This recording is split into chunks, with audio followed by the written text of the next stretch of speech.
तर मुंबई रेल्वे बॉम्बस्फोटाप्रकरणी ही मोठी बातमी समोर येते।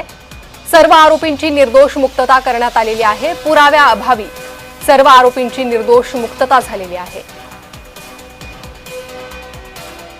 आणि या संदर्भात अधिक माहिती देण्यासाठी आमच्यासोबत कायदेतज्ञ अनिकेत निकम हे जोडले गेले आहे।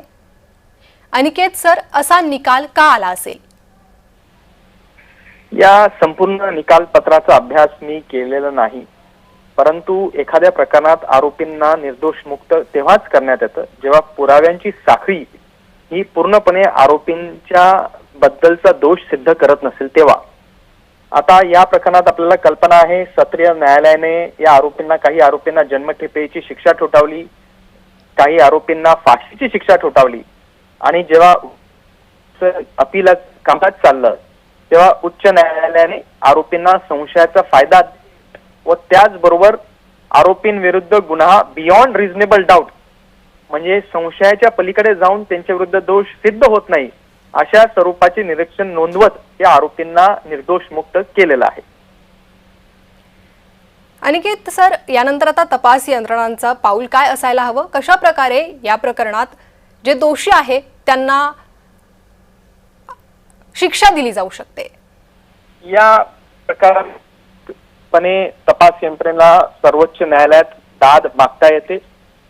या निकालाच्या विरुद्ध अपील करण्याची मुभा त्यांच्याकडे आहे आणि पुढचे पाऊल ते काय उचलतील हे बघू आपण।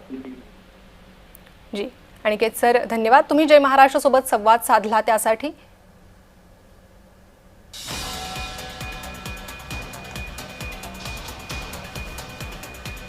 तर या संदर्भात आमच्या सोबत म्हणजे जय महाराष्ट्र सोबत धनराज वंजारी यांनी देखील संवाद साधला होता।